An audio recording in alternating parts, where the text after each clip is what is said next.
ada orang yang lihat gerbong kosong, lampu gerbong mati, gak ada masinis, gak ada orang di dalamnya. Akhirnya teman-teman sekolah Bang Vasco nih yang tadi ngajakin Bang Vasco main buat ke kota, akhirnya mereka tinggalin nih Bang Vasco dan mereka berjalan menuju ke stasiun Manggarai. Tiba-tiba aja ada teman sekolahannya yang datang dan bilang, ada anak sekolahan lu yang mati gara-gara pegang pantograf. Halo semuanya, selamat datang kembali di channel Kenny Alter dan balik lagi sama aku, Kenny. Gimana kabar kalian? Gak kerasa bulan Agustus akan selesai. Dan di penghujung akhir bulan Agustus ini banyak banget berita-berita yang ada yang bikin sakit kepala, ada yang bikin emosi juga, sekaligus ada juga yang bikin sedih karena ya sebagian yang kalian tahu sebagai warga Indonesia, kebakaran besar yang terjadi di Pulau Kalimantan. Dan kalau kalian lihat itu titik apinya tuh udah kayak apa ya, itu udah kayak apa itu, merah-merah semuanya. Dan gak cuma di Pulau Kalimantan aja, ada juga musibah lain yang terjadi di Nusa Tenggara Timur alias NTT. Dan aku berharap semua cepat pulih ya, karena aku kemarin lihat itu ada orang utan yang sampai dipindahin dari rumah asli mereka ke tempat apa sebutannya, rehab ya, tapi sebenarnya aku bilangnya sih itu kayak tempat ngungsi sih, karena rumah mereka udah hancur. Dan ya, kita doakanlah semoga Indonesia cepat pulih, cepat waras lagi, dan semoga saudara-saudara kita diberi ketabahan dan dikembalikan lagi rezekinya yang hilang. Amin amin ya rabbal alamin. Oke, hari ini aku akan membawakan ceror atau cerita horor dari salah satu kawan sosmed kita lagi. Dan kenapa aku bawainnya baru hari ini? Karena aku mau kasih jeda nih dari video aku yang kereta hantu Manggarai. Karena kenapa? Kawan sosmed kita ini dia baru DM setelah video itu tayang, setelah upload. Jadi aku kayak, kenapa kamu baru nge-DM aku setelah video itu tayang? Ini buktinya ya guys, ini DM dia nih. Jadi kawan sosmed kita kali ini bilang kalau waktu kecil dia pernah tinggal di kawasan stasiun Manggarai. Selain dia ngalamin kejadian horor waktu kecil, dia juga bilang kalau dia tahu cerita asli yang masyarakat luar itu gak pernah dengar. Penasaran? Ambil cemilan kalian dan mari kita mulai. Di cerita ini kita akan menyebut kawan sosmed kita ini sebagai Bang Vasco, oke? Dan dia juga udah ngizinin aku untuk share sosmed dia, jadi aku bakal taruh di sini. Oke, sebelum kita mulai ceritanya, aku pengen izin dulu nih ke Bang Vasco kalau nonton video ini, tapi kayaknya harusnya nonton sih ya. Aku mau minta izin untuk merapihkan sedikit karena ada beberapa bagian yang sepertinya hilang kata-katanya. Jadi aku akan merapihkan beberapa bagian, oke? Cerita diawali pada tahun 1998 sampai tahun 1999. Pada tahun itu, Indonesia sedang digemparkan dengan naiknya berita mengenai penghilangan nyawa seorang kiai dan dukun santet di beberapa wilayah Jawa Timur. Dan setelah aku research guys, ternyata memang benar pernah ada satu tragedi yang dikenal dengan nama Tragedi Ninja Banyuwangi 1998. Aku akan ngejelasin sedikit seserem apa tragedi ini pada tahun itu. Tragedi Ninja Banyuwangi adalah rangkaian penghilangan nyawa misterius yang terjadi di Banyuwangi, Jawa Timur. Tragedi ini terjadi pada bulan Agustus sampai Oktober tahun 1998. Situasi pada saat itu semakin mencekam karena para eksekutor ini disebut datang pada malam hari dengan pakaian serba hitam dan memakai penutup wajah. Gak cuma itu, mereka juga bawa senjata tajam layaknya seorang ninja. Dan akhirnya para warga menyebut mereka ini sebagai ninja. Ada sebanyak 250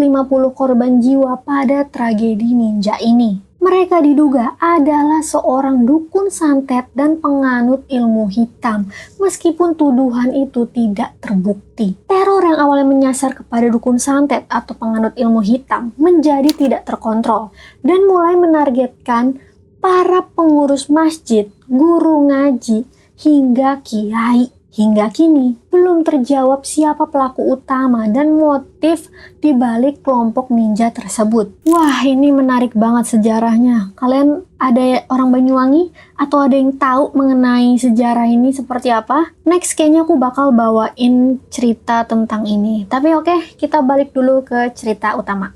Bang Fasko nih bilang harusnya pada tahun itu Jakarta aman karena Banyuwangi ke Jakarta itu jauh banget jaraknya. Tapi tiba-tiba di satu malam terdengar suara seperti langkah kaki, seakan-akan ada orang yang melompat dari atas genteng rumah Bang Fasko ini.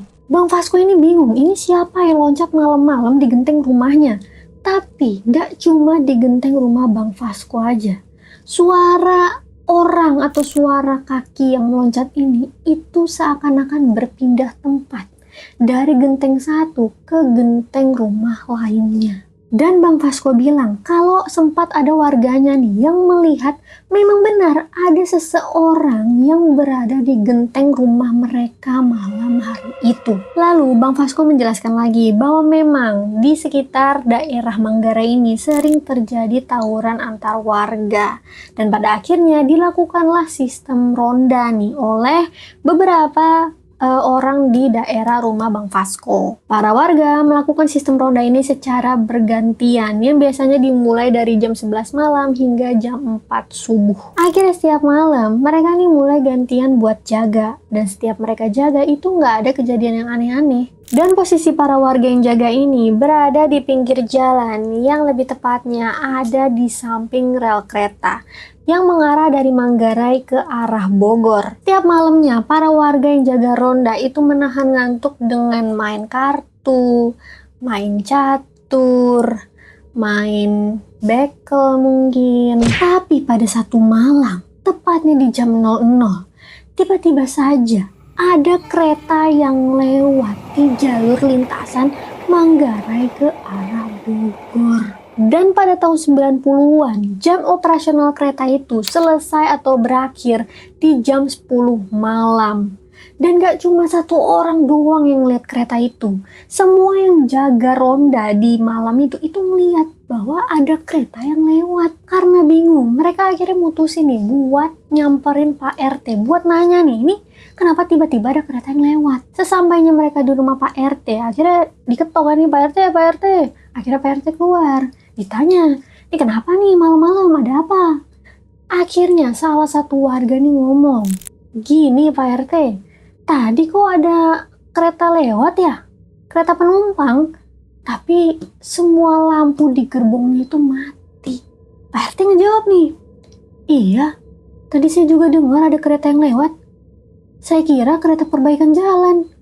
Tapi kok aneh ya ada kereta penumpang lewat jam segini? Salah satu warga ngejawab lagi nih, yaudah gini aja Pak RT, kita coba ke penjaga palang kereta Tebet aja Pak, gimana? Kita langsung ke sana, kita tanyain. Pak RT setuju nih, dia ngomong, yaudah kita bareng-bareng aja ke sana, kita pastiin. Dari rumah Pak RT mereka jalan kaki nih, lewat pinggiran rel kereta api sampai ke tempat penjaga palang pintu kereta Tebet. Setelah mereka sampai, ketemulah nih kan mereka sama penjaga palang. Ditanya langsung nih sama Pak RT, malam Pak, saya RT dari Kelurahan Manggarai. Mau konfirmasi aja ini Pak, tadi warga saya nih lagi ngeronda. Terus tiba-tiba mereka ngeliat nih, ada kereta penumpang itu melintas ke arah Bogor. Emang malam ini ada jadwal kereta yang lewat Pak? Dijawab nih sama penjaga, wah kalau kereta penumpang mah udah nggak ada yang lewat Pak. Terakhir itu jam 10 tadi, jam 10 malam. Sekarang udah jam berapa? Tapi tiba-tiba penjaga ini ngomong lagi, tapi tadi emang saya ngeliat Pak, ada orang-orang yang lagi bawa keranda lewat rel. Mereka jalan ke arah sana dari arah Manggarai, dan yang ditunjuk sama penjaga ini itu ya ke arah Bogor. Makin bingung nih warga sama Pak RT kan, loh kok tiba-tiba keranda lewat nih, perasaan kita lagi ngomongin kereta. Terus salah satu warga akhirnya ngomong, ih Bapak, Gak ada orang yang lewat di rel. Malam-malam begini. Ada juga sama kita dari tadi yang lewat doang, gak ada yang lain. Penjaga palang nih yang ngedenger itu. Diem juga dia mikir kan, bener juga. Ngapain ya ada orang bawa-bawa keranda malam-malam apalagi lewat rel. Dan pada saat itu juga mereka semua tuh diem-dieman. Merinding mereka. Yang satu ngelihat kereta penumpang tapi gelap, yang satu yang satu ngelihat ada orang lewat bawa keranda. Mikir juga mereka kan akhirnya, karena nggak nemuin jawaban yang pasti, akhirnya para warga dan Pak RT mutusin untuk pulang. Tapi mereka nggak lewat pinggiran rel kereta api lagi. Mereka nggak mau. Mereka maunya kita mending cari jalan lain aja Pak. Lewat mana kek, tapi kita nggak mau lewat pinggiran rel kereta api lagi. Dan penjaga palang kereta tuh yang di Tebet ditinggalan nih dia sendirian, nggak tahu gimana nasibnya. Paginya sehabis sholat subuh akhirnya mereka ceritalah nih di dalam musola. Dan kebetulan Bang Vasco ini ikut sholat di musola. Akhirnya dia tahu nih bahwa ada cerita dari para warga yang ronda malam itu. Dan ternyata keanehan kereta lewat secara tiba-tiba itu nggak cuma satu kali. Ternyata banyak banget nih cerita-cerita ada orang yang lihat gerbong kosong, lampu gerbong mati, gak ada masinis, gak ada orang di dalamnya. Dan Bang Vasco ini bilang lagi bahwa ada cerita menarik mengenai kereta yang jalan sendiri dari arah Bogor menuju stasiun Cikini. Siapa dari kalian yang sampai hari ini berhentinya di stasiun Cikini? Apakah kalian pernah mengalami kejadian horor di stasiun Cikini? Ayo, siapa nih para pejuang rupiah yang berhentinya di stasiun Cikini? Coba absen. Pada saat Bang Vasco masih bersekolah, dia kenal nih sama ibu-ibu pedagang buah. Bang Vasco ini bilang kalau ibu-ibu ini baik banget. Dia suka kasih buah ke Bang Vasco secara cuma-cuma. Ibu pedagang buah ini juga cerita nih ke Bang Vasco kalau dia punya anak laki-laki seumuran Bang Vasco juga. Dan setelah Bang Vasco selesai dengar cerita ibu pedagang buah, ternyata anak ibu ini itu satu gedung sekolah sama Bang Vasco. Tapi memang beda kelas aja. Bang Vasco kelas A, dia kelas B. Bang Vasco sendiri bersekolah di salah satu SMP di daerah Manggarai. Dan biasanya setelah pulang sekolah itu ada beberapa, bilangnya geng. Ada beberapa geng anak-anak nih. Ada yang sehabis pulang sekolah itu jalan kaki, ada yang naik metro mini, ada juga yang naik kereta. Tapi yang naik kereta ini nih, bisa dibilang anak bandel. Kata Bang Vasco, untuk geng yang jalan kaki dan naik metro mini, itu nggak macem-macem. Bisa dibilang anak baik-baik lah ya. Dan kebetulan rumah Bang Vasco ini deket. Jadi dia bukan tipe yang sehabis pulang sekolah itu keluyuran main kemana, ngacir kemana. Enggak. Dia habis pulang sekolah, ya pulang. Nah, tapi yang naik kereta ini nih, yang aku bilang tadi anak bandel ini nih, yang biasanya pulang naik kereta ini, mereka tuh suka naik ke bagian atas kereta ekonomi. Kalian tahu kan nih zaman tahun 2000-an, aku juga ngerasain sih. Kalian pasti kalau naik kereta yang dulu masih boleh bawa ayam, yang dulu masih boleh bawa sayur, pokoknya bawa barang-barang pasar itu masih boleh. Pasti kalian pernah lihat ada orang atau ada anak-anak berseragam itu langsung loncat-loncat naik ke bagian atas kereta api ini. Dan kata Bang Vasco, salah satu anak yang suka naik ke bagian atas kereta api ini adalah anak dari ibu pedagang buah. Kenapa bandel? Karena rumah anak ini itu nggak dilewatin kereta. Anak ini nggak perlu naik kereta buat pulang ke rumahnya. Justru anak ini kalau mau pulang ke rumahnya itu naik metro mini yang ke arah ke Jatinegara. Beberapa hari kemudian nih, Bang Vasco diajak sama teman-teman sekolahnya nih buat main ke kota, buat beli atau nyari DVD film. Pasti kalian pernah gak sih? Aku kangen deh. Dulu waktu aku masih di Lombok, kan aku sempet di Lombok juga tinggal ya. Aku inget banget dulu aku itu kalau nonton kartun itu aku beli DVD. Ada dua tipe DVD kalau aku.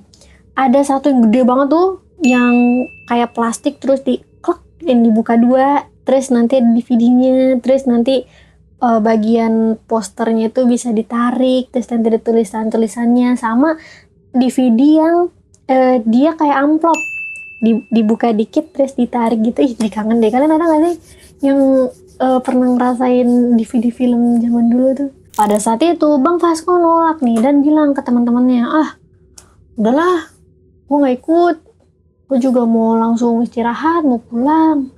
Akhirnya Bang Fasko nih mutusin, ya udah dia langsung pulang, karena dia juga tahu kalau anak-anak atau teman-teman sekolahnya nih yang ngajakin dia itu adalah anak-anak bandel yang pasti perginya naik kereta dan duduknya bukan di dalam, di atas. Akhirnya teman-teman sekolah Bang Fasko nih yang tadi ngajakin Bang Fasko main buat ke kota, akhirnya mereka tinggalin nih Bang Fasko dan mereka berjalan menuju ke stasiun Manggarai. Mereka jalan kaki nih dari sekolah menuju ke stasiun Manggarai karena memang jaraknya cukup terbilang dekat. Cuma 300 sampai 400 meter aja dari sekolah. Sesampainya di rumah, Bang Fasko langsung diganti baju, makan, istirahat, pokoknya rebahan lah untuk menikmati masa-masa muda. Asik.